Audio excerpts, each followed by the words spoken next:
Hi everybody, it's Mark Mazzatenta and I'm here to help strengthen your guitar skills. Today I'm going to do a continuation of my exploration into the Frank Gambale technique. I've made one video before this, and today's is how to use some of the ideas in his book. Here's the book that I talked about and played some examples from in the first video I made about Frank Gambale, Speed Picking by Frank Gambale. And today I'm going to show you maybe the formula or the one kind of lick that I gravitated towards and started to construct my own ideas. And you will see these examples. I'll put these in a link in the description, so you'll be able to see these handouts, and you're about to hear them as well. And here's page 2. These are examples that I constructed based on some ideas in his book. So let me share you this formula that I used for creating these ideas. I tended to gravitate towards an idea where he put 3 notes per string, then 1 note on the next higher string, and then 3 more notes on the next higher string above that. For instance, let's say you want to construct a lick on a C major chord. I'm going to have to think of the corresponding scale, C major, and I'm going to choose 3 notes to put on a string. I'll start on the root, and on the 5th string, I'll put the 1st, 2nd, and 3rd scale degree. Then on the next string, the 4th string, I'll choose 1 note to continue that outlining of this C major harmony. Now I could play the 4th scale degree, but that's not going to put me in a position to do a sweep, which you'll see in just a minute. So I'm going to pick, that G note is kind of right in the middle of my hand here. After I play the first 3 notes, that fits really nicely on string 4. That's the 5th of a C major scale. Good. Now I'm going to go to the next higher string, the 3rd string, and pick 3 more notes to continue my C major scale sound. And I'm on this G, I think would be really nice. The 7th, the root, and the 2nd. So I would have, and then 1 note on string 4, and then 3 more notes on string 3. And depending on which string you started on, you can just keep stacking those. 3 notes, 1 note, 3 note, 1 note, 3 note. And you got to end it at some point. So here's what I did.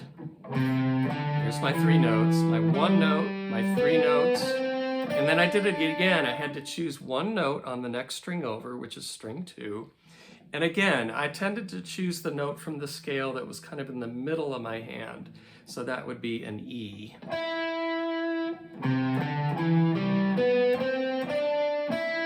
And then I need 3 more notes on string 1, and a G, A, and a B tended to fit really nicely.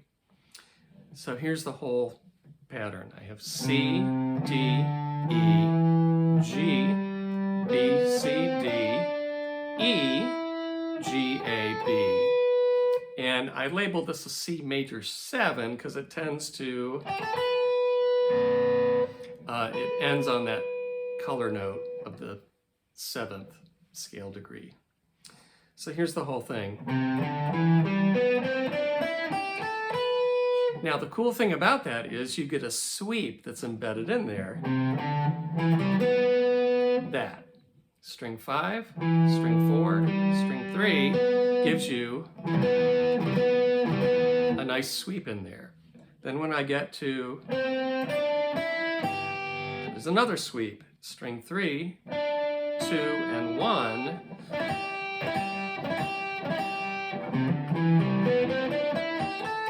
So you want to try to play those as fast as you can. Now, I'm not a fast player, but the arpeggios that you have in there are that and that. And so you combine all that, down, down,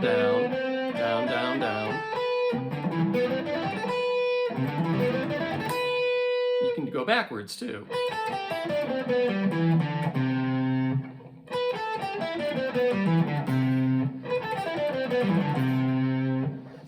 And that gives you a pretty cool lick. So you can use it, you can play that whole thing if you want. Let's say you're finishing a song that's in the key of C and you want to do some big flourish at the end. You can do that, or you can do the descending. You can use parts of it. You can use one of the arpeggios maybe.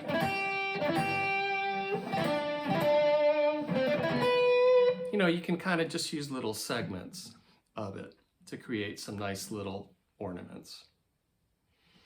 Okay, let's do another one. G major. So once you think of a chord, then you've got to map out where that scale is and how you might construct this and what string to start it on. So I'm thinking of a G major chord, G major 7 in particular. I'm going to start it on the root, like I did the previous example, on the 4th string. So I'm going to put 3 strings on there. Now I need 1 string on the next higher string over. So I have to think of my G major scale. I could just, but that's too scalar. I have a D that's right in the middle of my hand here. So I'll use that. Then I've got to go to the next string and pick 3 more notes from the G major scale. I could do that, but I don't like really how that feels. So I decided to do scale degree 1, 2, 3, and then the 5th scale degree, a D, and then an F sharp G A is what I decided on for the 2nd string. That's really nice. And I decided to end it. There's a little finger roll that I could do between the 10th fret of the 2nd string and the 10th fret of the 1st string. And I ended on a B. Again, it's part of the G chord. There you go. And you get 1 sweep in this one.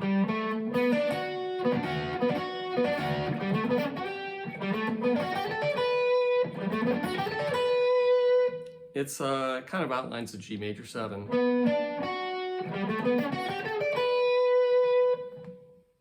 Okay, here's another example. Let's say you have a dominant 7th chord. Maybe you're doing something funkier or bluesier. Let's think of a C9. Okay, so I have to think of my chord tones. C, E, G, B flat. Or think of a C Mixolydian scale, which would have that lowered 7th in there.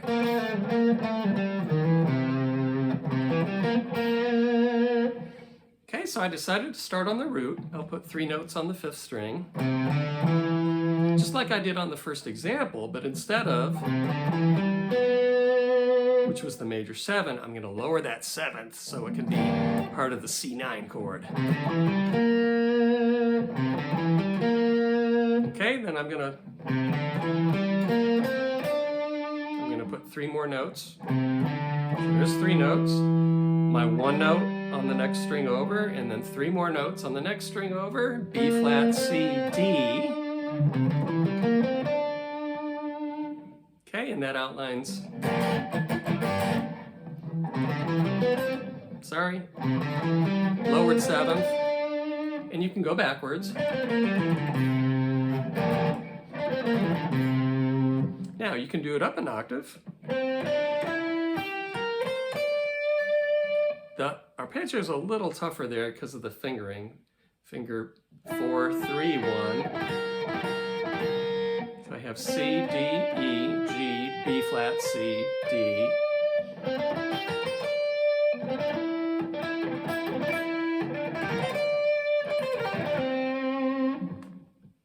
Here's another dominant 7th chord, C7, but this time, for the first time in this video, I'm going to start my lick on the 5th scale degree, not the root. So the 5th, just for fun, just for a challenge. So the 5th is a G.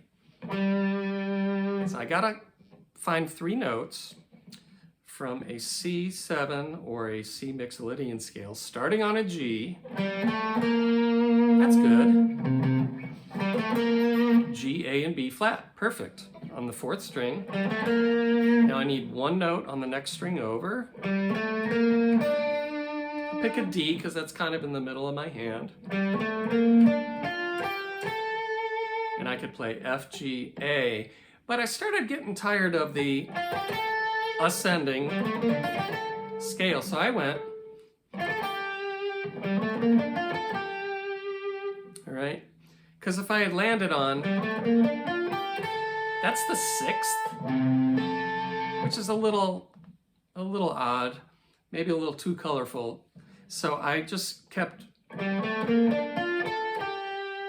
there. That's the 5th, it's a more stable tone. And then I added at the end, and that's over a C7 chord.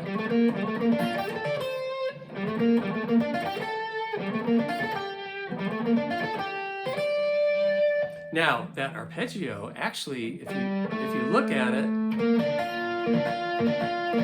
that's a B flat triad over a C7 chord. So you might take that information and start mapping out your B flat triads. B flat major, C, B flat, C, B flat, C, B flat, C, B flat, C. Because he does a lot of that,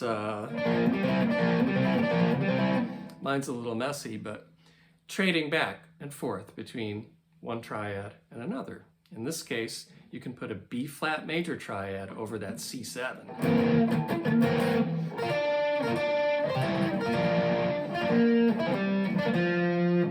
That's fun. Now let's go to a minor chord. G minor. Okay, I'm going to start on the root on the 4th string. And I'm going to use the same formula. 3 notes, 1 note, 3 notes,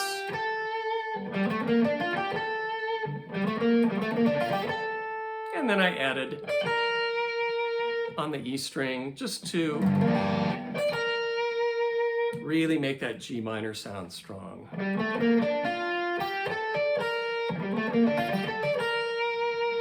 And again, you can use these as little flourishes in your solo, or maybe at the end of a song. If you want to just extend that G minor, you can do parts of it.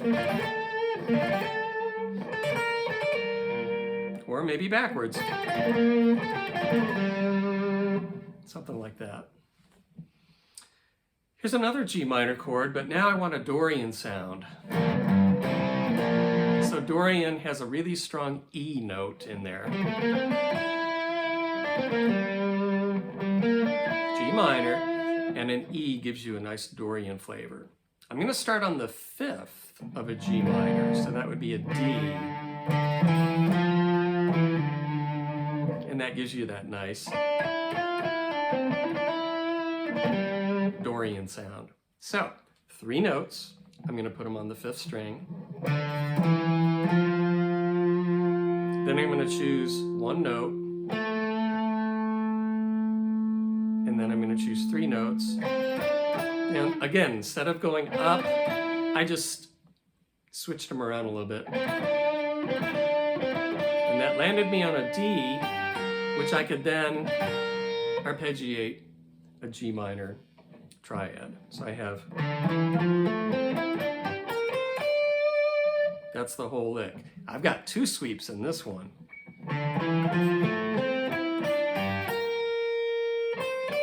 And then 2 notes at the end. And you can go backwards.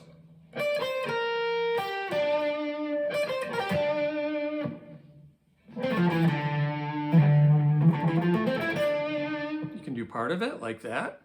You can do maybe just the end of it to really define that G minor sound. All right, so one more thing that he does a lot is you'll see him do like multiple sweeps in a row. So the first thing you can do to kind of replicate that is take a chord, C major, and identify where all the C major triads are.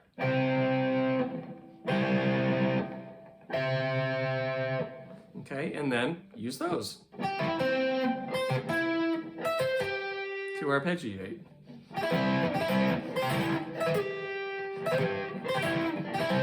Like that. Maybe add a fourth note.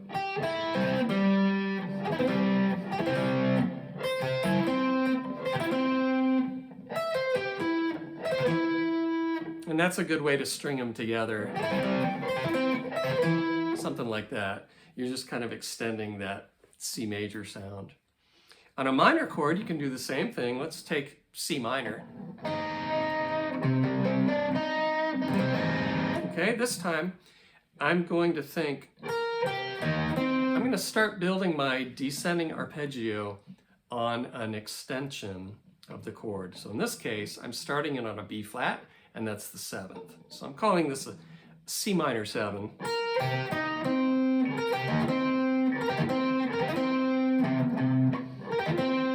Okay, the next tone I'm going to start my arpeggio on is the 9th of C minor. And you get an E flat major 7 chord. You're kind of superimposing that over C minor. And then you can keep going. I'm going to start on an F, which is kind of outlining a G minor 7, but I'm putting that over C minor. So you can string those together all over C minor.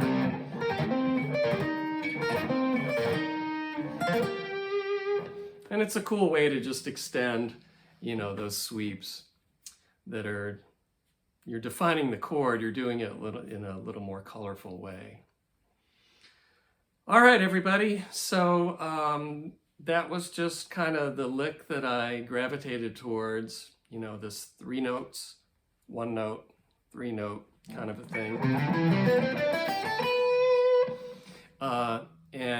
I think you can construct your own ideas. Just think of a chord, type major, minor, dominant 7th, and then see if you can construct some licks using that Frank Gambale formula.